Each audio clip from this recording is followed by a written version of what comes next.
The end of the Iran conflict is upon us. Listen to this. Now we are entering the Endgame. At dawn begins an economic D-Day, the single greatest financial offensive ever marshaled against an adversary. The economic pressure comes as the Iranian rial crossed 2 million to $1, a historic low for the country's currency. The head of Iran's Supreme National Security Council responded on X, saying if the economic war continues, not a single drop of oil will be exported, neither through the Strait of Hormuz nor anywhere in the Persian Gulf. Despite this statement, reports do indicate that crossings through the Strait of Hormuz are up 400% over the last 2 weeks. The United States is overseeing vessels out of the Persian Gulf through a safer southern passage. The passage does allow for millions of barrels of crude oil to be exported each day. Still, the Iranians remain defiant. The fact that the United States has once again moved from military threats, saying that it will strike and so on, to reviving its old plans shows that they are truly desperate and have no solution when it comes to the great Iranian nation. Therefore,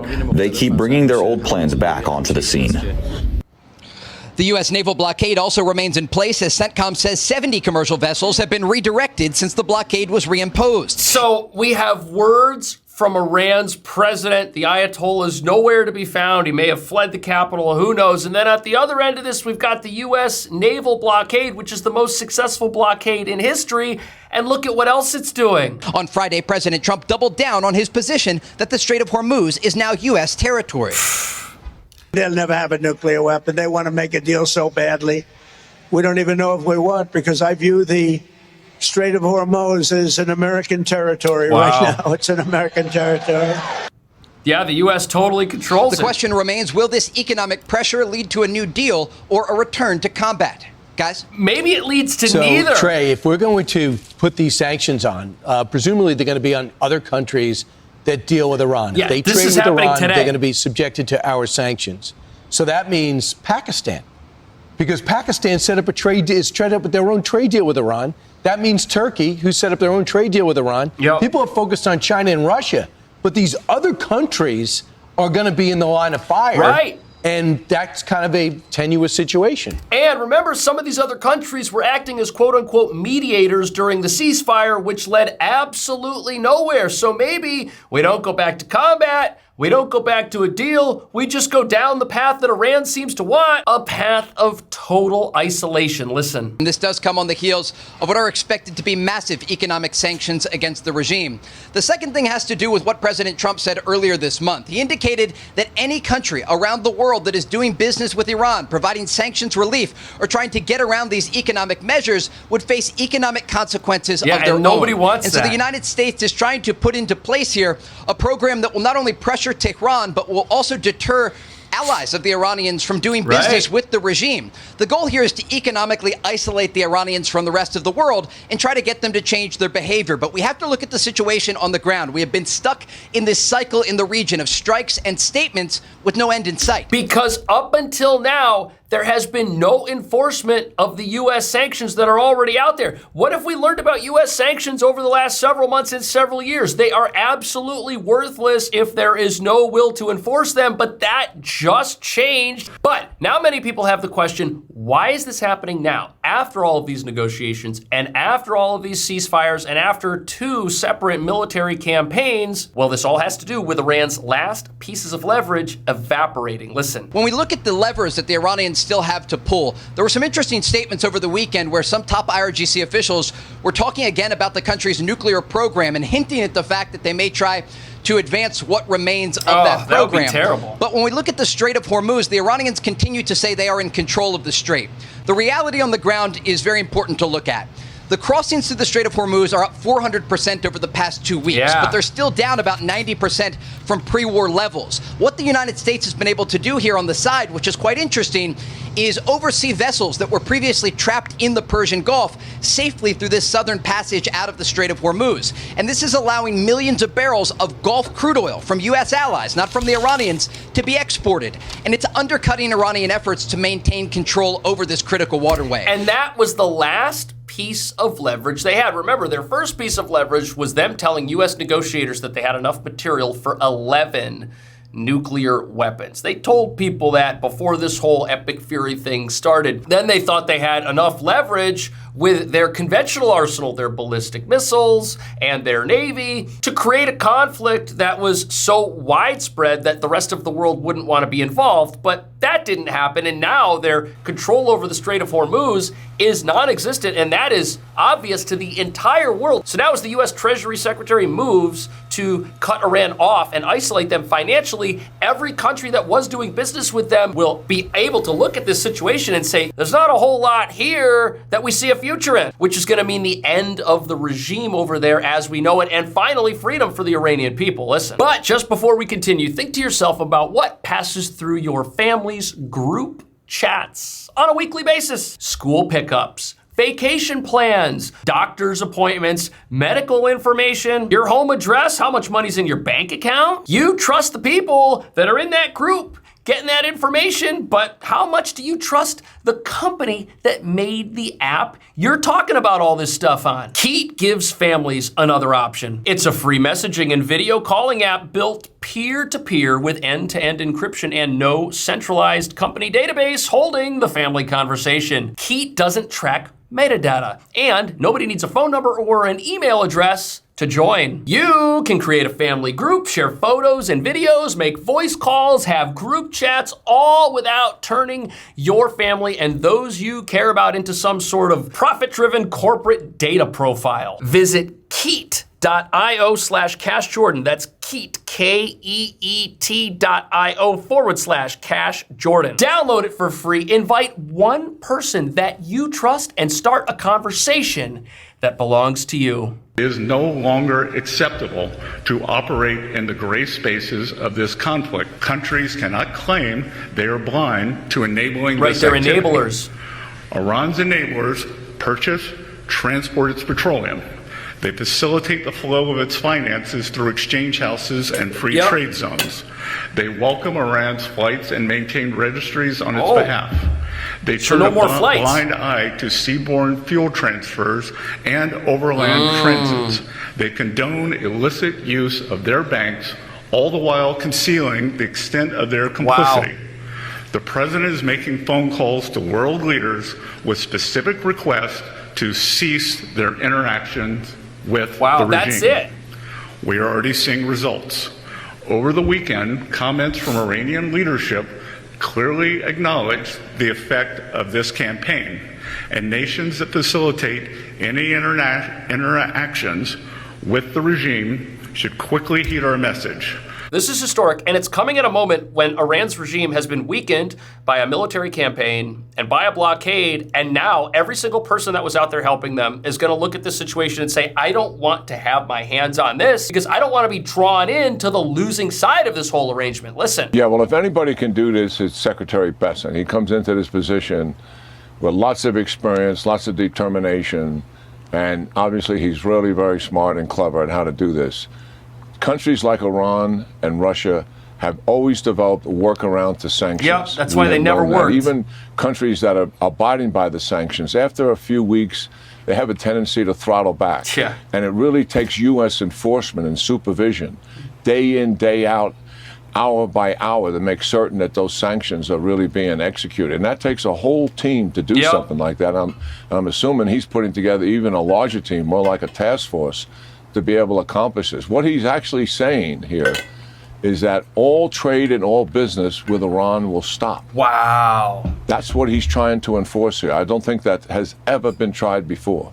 If anybody can accomplish that, it is, in my judgment, it is this man. This is crazy. And just to give you a sense of how complicated this is, Pakistan and Turkey, in the month of August, this very month, have entered into an agreement with Iran to increase their trade. Wow. The UAE handled all of their financial arrangements for years, all during this war period. That's so wild. And that adds the complication to it. Now, the UAE has voluntarily severed all relations with Iran. Yep. And our audience can say, well, why is this? Why are the allies supporting them? Why are our partners supporting the Iranians like this? And the list is much longer than I described. Well, they take the note from us. For 50 years, we've had an appeasement strategy. Right. For 50 50 years, the United States has said, okay, Iran, we're just going to let them do their thing. If they want to threaten our country, if they want to support proxy groups that want to threaten our allies, if they want to do things to America that are not good for America while threatening to go even further, we're just going to let it happen. And if you're Iran's neighbor, you're looking for leadership. You're saying, well, gee, my neighbor over here is hostile and militant and might be dangerous.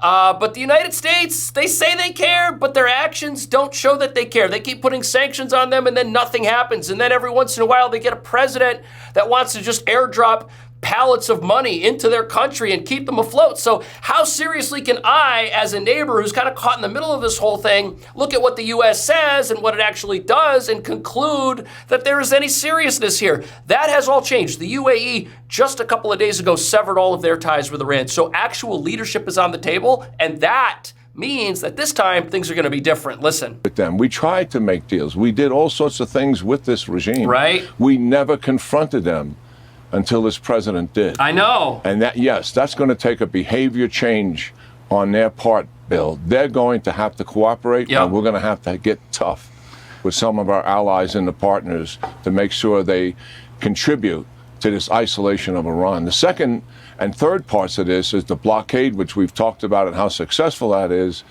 All of the revenue sources that Iran gets from trading through their ports is shut off. Yep. And then the third thing, and we're talking about the success it's achieving, is opening up the Straits of Hormuz off the coast of Oman. Mm-hmm. The task force from the 82nd is doing that for the CENTCOM commander, and they're increasing that traffic through there. 200 last week, 150 the week before, less than 100 the week before that.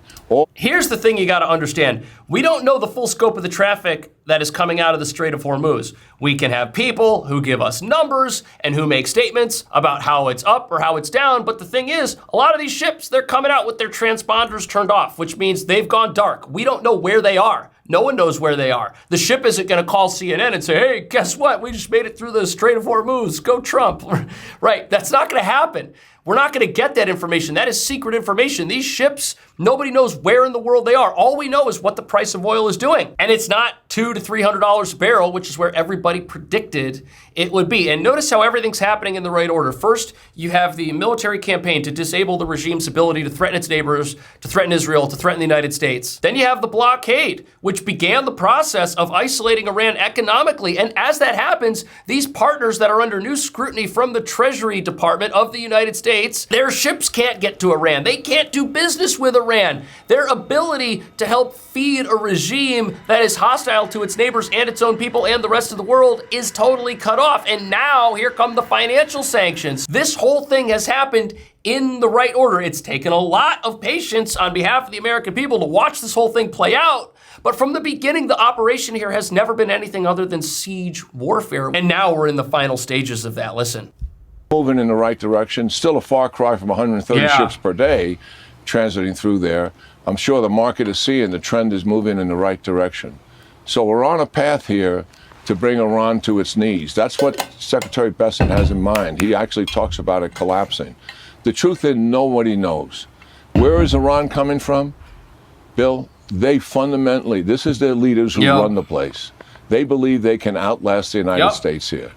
They don't care about the suffering of their people. They're willing to make sacrifices themselves. And why would they not think that? For 47 years, they have outlasted the United States. For 47 years, just as their neighbors have wondered if the U.S. was actually serious or was just bluffing, Iran has known the truth. There has been nothing but appeasement from the United States. And sure, we've had presidents who might have been tougher on Iran than other presidents, but they've outlasted them all. Why would they look at the future and think it's going to play out any differently than the past, especially when each U.S. president's only around for a few years? Besides, Trump was president once before. His attitude towards Iran hasn't changed, but they already outlasted Trump in his first term, and they think they can do it again. They are convinced that they're going to do it again, but that might be a major miscalculation on their end. Listen. And they consider victory surviving. And if that is the only thing that you want to achieve here, they're going to go as far as they possibly can. They don't even know themselves how far they can go. We're going to find out here as we move down this path. And if they do what I think they're likely to do, which is increase the violence to demonstrate that this plan of President Trump's is not working prior to the midterms, then the president will respond. And that's very the decisively miscalculation against something right like there. that. The thought is that as the United States rolls out these new plans, this economic D-Day as it's being called, things are going to happen. There's going to be a whole bunch of announcements. There's going to be all this high-level praise for what the United States is doing. And then Iran is going to play their last card, whatever that is. They're going to do something to make it look like none of this is working and that they are stronger than ever, which is what they are saying to their own people. And then what's going to happen is all of America's enemies, both in the mainstream media and on the socialist side of our country's politics, the socialists that want to take over, they're all going to say, yep, Trump's failed. Trump has destroyed the American people. Trump has created an affordability nightmare. He's tanking the global economy, and he's taken us all down with him.